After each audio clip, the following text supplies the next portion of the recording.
मुसलमानों को हमको आरक्षण दे रहे हैं, ओबीसी का लेकर मुसलमानों को दे रहे हैं।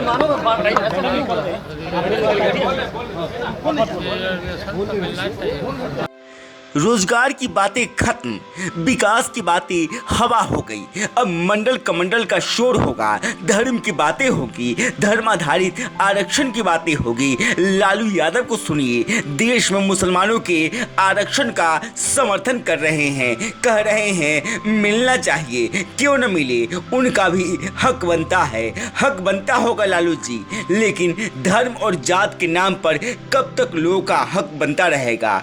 क्यों नहीं उनकी गरीबी, उनकी लाचारी को आधार बनाकर आरक्षण मिले? अब तो देश के हर जाति, हर वर्ग को आरक्षण मिल रहा है। पिछड़ा हो, अति पिछड़ा हो, दलित हो, आदिवासी हो या अगड़ा समाज हो, अब तो सबको मिल ही रहा है ना आरक्षण। लेकिन ये बताइए लालू जी, देश से गरीबी कम हुई या बढ़ी? लोगों की परेशानी घटी या बढ़ी? रोजगार की संख्या कम हुई या ज़्यादा? अब क्या गरीबी पर भी बातें नहीं होनी चाहिए? देश आज़ाद हुए 75 साल से ऊपर हो गया, विश्व गुरु बनने की बातें हम करते हैं और अपने ही देश के नागरिक गरीबी, बेरोजगारी और न जाने किन किन समस्याओं का दंश झेलने को मजबूर हैं। अब लालू जी की पूरी बात को सुन लीजिए। मुसलमानों को हमको आरक्षण दे रहे हैं, ओबीसी का लेकर मुसलमानों को दे रहे हैं।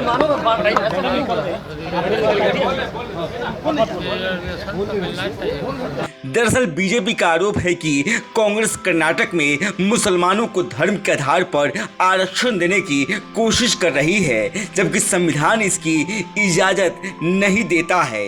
बीजेपी पूरे देश में इसके खिलाफ माहौल बना रही है। लालू यादव ने जब धर्म आधारित आरक्षण का सपोर्ट किया तो बिहार के भी भाजपाइयों ने लालू यादव को लपेट लिया, साथ ही जाति आधारित आरक्षण बीजेपी के देन बता दिया। लालू प्रसाद यादव जात की राजनीति से बाहर नहीं निकल सकते, जो अपने जात को भी सम्मान नहीं दिए और बिहार को लज्जित किए, बदनाम किए। ये घूम फिर कर 90 के दशक का डायलॉग बोल रहे हैं। अरे कभी भी विकास की बात करो, बिहारी की बात करो, बिहारी के मान सम्मान स्वाभिमान की बात करो। आखिर ये मानसिकता कब तक बिहार को लज्जित करते रहेगा? और भारतीय जनता पार्टी सबका साथ सबका विकास की बात करता है।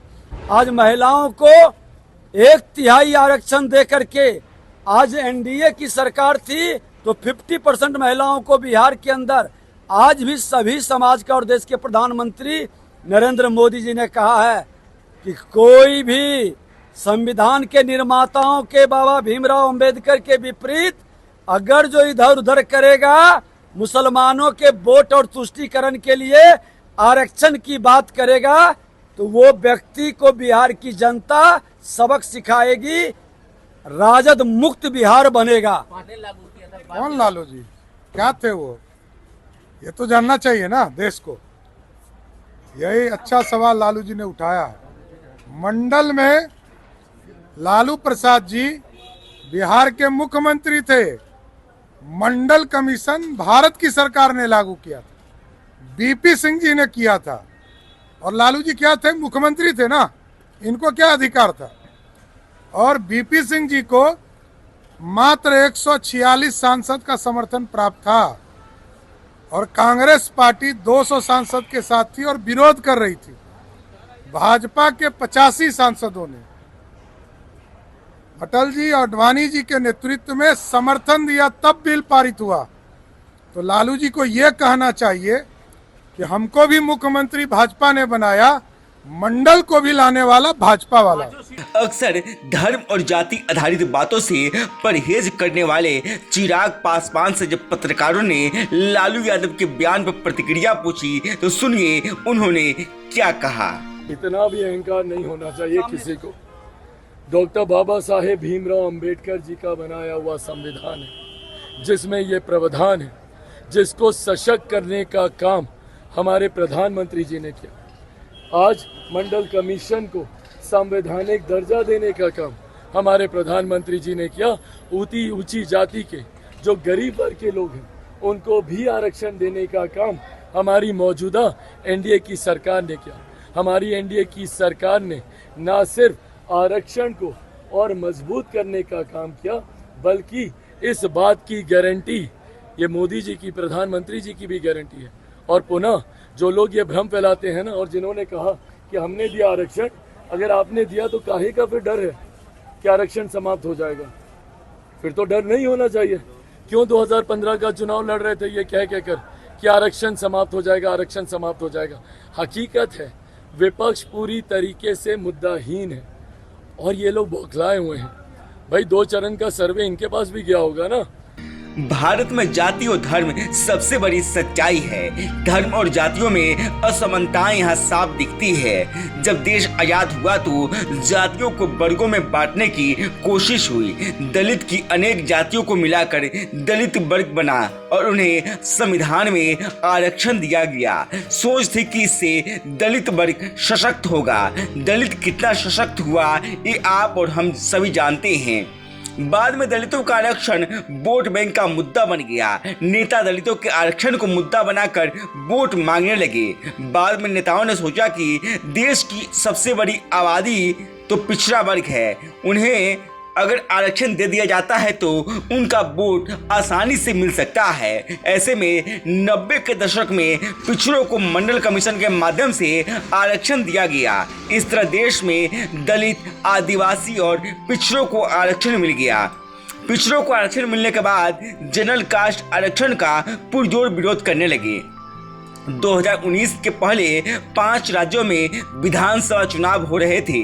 जनरल कास्ट ने बीजेपी का विरोध कर दिया। बीजेपी राजस्थान, मध्य प्रदेश और छत्तीसगढ़ में चुनाव हार गई, जिसके बाद जनरल कास्ट की नाराजगी को दूर करने और उनका वोट बैंक सुरक्षित करने के लिए बीजेपी की सरकार ने अगरों को भी आरक्षण का झुंझुना पकड़ा दिया।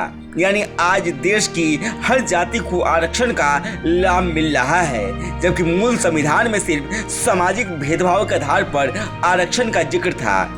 ऐसे में अब अगर कोई कहता है कि आरक्षण खत्म हो जाएगा और अगर कोई इसे बढ़ाने की मांग करता है तो इससे किसी जाति का न तो घाटा होने जा रहा है और न ही किसी को फायदा, क्योंकि इससे सभी को लाभ और घाटा होगा, न कि किसी एक जाति और वर्ग को।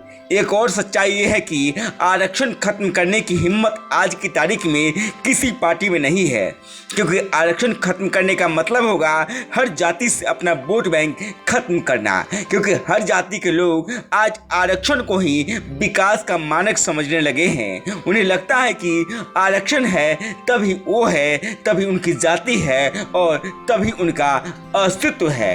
गांव तक बिहार की रिपोर्ट। अगर आपने हमारे चैनल को सब्सक्राइब नहीं किया है तो सब्सक्राइब करें, साथ ही वीडियो को लाइक, शेयर और कमेंट करें। धन्यवाद।